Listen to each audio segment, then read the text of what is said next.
guys, welcome back to Pat Max Adventures. I am Patrick, and today I'm exploring probably the most popular and the most famous waterfall in all of Costa Rica, and that is the La Fortuna Waterfall here. It is 70 meters tall, which is around 210 feet, I believe. It's a pretty high waterfall. You cannot jump in it. However, you can swim in areas right below it, and I'm really excited to see it. I've seen it in so many videos and pictures, so let's head in and just see what it's all about today.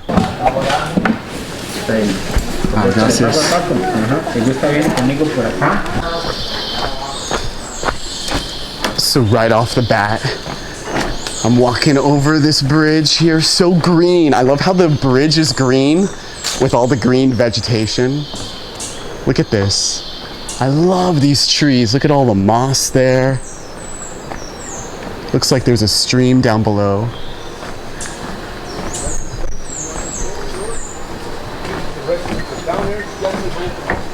Again, this is probably, I believe, the most popular waterfall in Costa Rica, so the trail to get there is really developed, really easy walk, I think. Looks pretty easy so far. Keep in mind that the waterfall is open from 8 a.m. to 4 p.m. and don't worry about changing. There are changing rooms. There are also lockers where you can keep your things while you go down and swim at the waterfall. And there's also showers up above as well that you can shower at after finishing at the waterfall.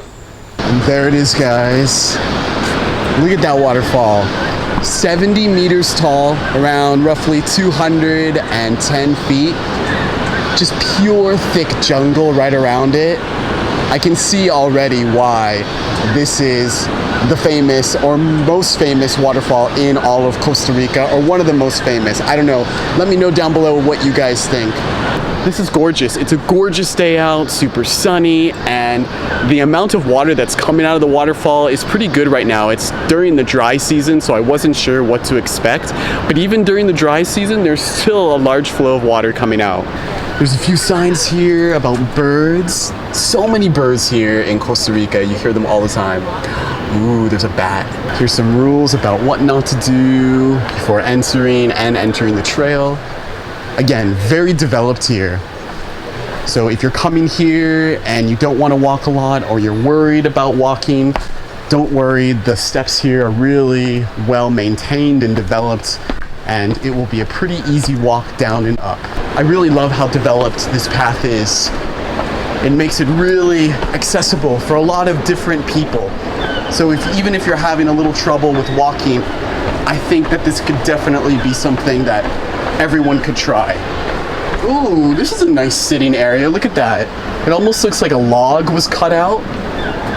Could fit a lot of people there.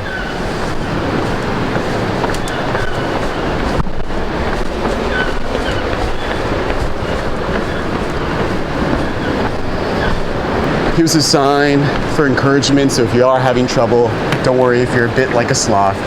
Take a breath. That's cute. I have to say, after all of my travels and hikes and places that I've been, that's, I think, the first sign that I have ever seen that is posted for encouragement to just keep going and don't worry if you get too tired. I would love to hear from you guys who have been to Costa Rica or are currently in Costa Rica. Is this the most famous and most popular waterfall in all of Costa Rica? That's what I've been told by some other tourists and locals, and that's what I've read online, so I'm just assuming that that is the case, but I'm just curious if people find this the #1 waterfall in Costa Rica. If they do, I'm already starting to understand why. Here are some rules. Do not walk near or behind the waterfall, probably because of the pressure, I'm guessing.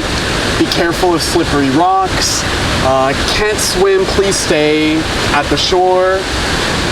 Do not swim near the waterfall. Wow, look at that. Okay, I understand why this is probably the most famous and most popular waterfall in all of Costa Rica. When you come down here, one thing to keep in mind is that the rocks are very, very slippery. So if you're gonna walk along the rocks here, make sure that you have your water shoes. The gripping of the water shoes will help keep you from slipping. You can still slip a bit, but it's good to have them just in case. Look at that, guys. Look how you can see the water just coming out of the rocks right beside the waterfall. And again, these veins or these branches or whatever just hanging and dangling in the wind, and you see the water still coming down. It just adds to the tropicalness of this waterfall. Wow, that water was cold.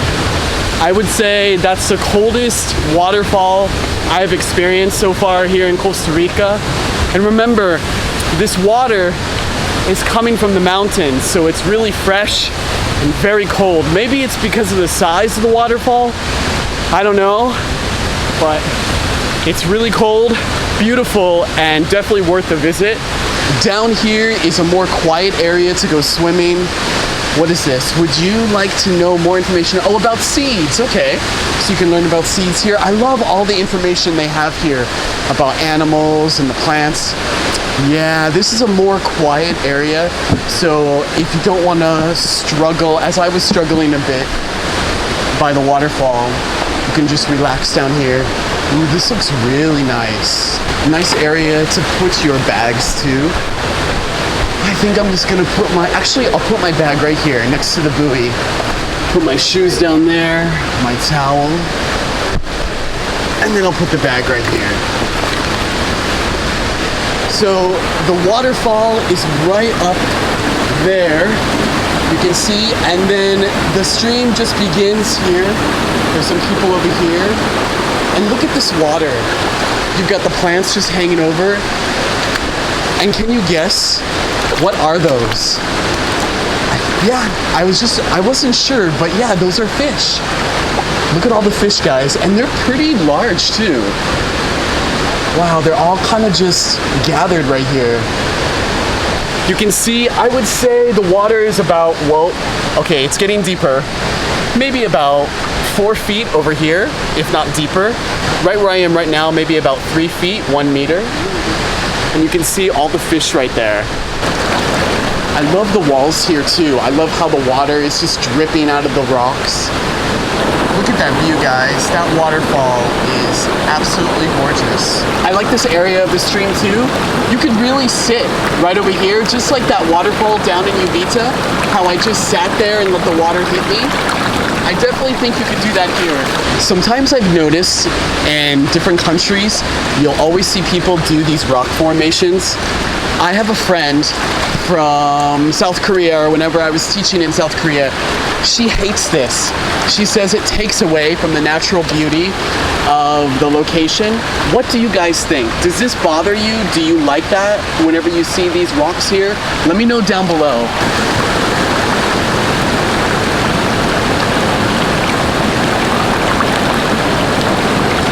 Buenos dias, guys. It is time for me to leave La Fortuna. Unfortunately, my trip here in La Fortuna was cut a bit short as far as activities because of food poisoning I shared with you guys a few weeks ago. I'm feeling much better, but today is the day that I'm heading to San Jose. I know some people are gonna be like, Patrick, aren't you tired of packing and unpacking and packing and unpacking every time you travel somewhere? And to be completely honest, it's become such a routine, and I have my order of how I pack everything. I've got my 3 packing cubes. These are, I say, essential if you're gonna be a nomadic traveler like I am and you travel all the time.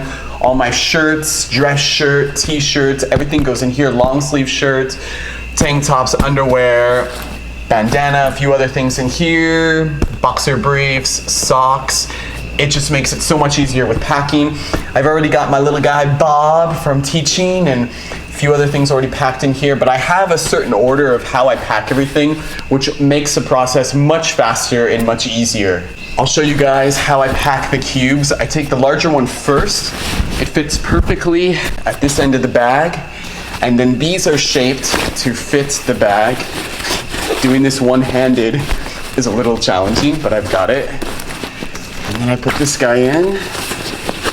Almost there. Come on. Yes! And we are just about fully packed. Last sipper. Come on. Doing this one-handed is a little difficult for the camera, but I can do it. Oh, there we go. He is packed. And here's my life, guys. Pretty much. Here's my mask, my sunglasses. Everything is very black, as you can see, and there's a reason why I have everything so black. One is that I don't want to bring attention to my bags and myself, so not having bright colors doesn't make me stand out as much. The second reason is whenever I put, for example, this bag under the bus or under the airplane, if it gets dirty or gets any scratches, it's really easy to wash off, and then my bag looks like how it was when I first bought it. So it really has made it really convenient and easy as I've traveled. And I'm done. My life is in that corner right over there. It's been a great time here in La Fortuna. Unfortunately, I didn't get to do everything that I wanted to do due to getting food poisoning, which I'm a bit disappointed about, but I will have to come back to La Fortuna because there's still so much that I didn't see and didn't do, but I'm glad I got treated quickly and I'm feeling much better. What do you guys think about my bags and my life? Really, would you guys be able to travel like this? Pack, unpack, pack? Do you like the bags that I travel with? If so, which one do you like and why? If not, what kind of bag would you like to travel with? The reason I travel with these bags is they're really easy to carry on my back and then in the front. So as I'm jumping on buses and getting off buses and going in subways and out of subways, up and down stairs, I'm able to move pretty quickly with all of my things instead of having a wheeling bag, or a bag with wheels just doesn't quite work as well with the kind of travel that I do. I'll see you soon in San Jose, Maxers. Remember to live every moment to the max.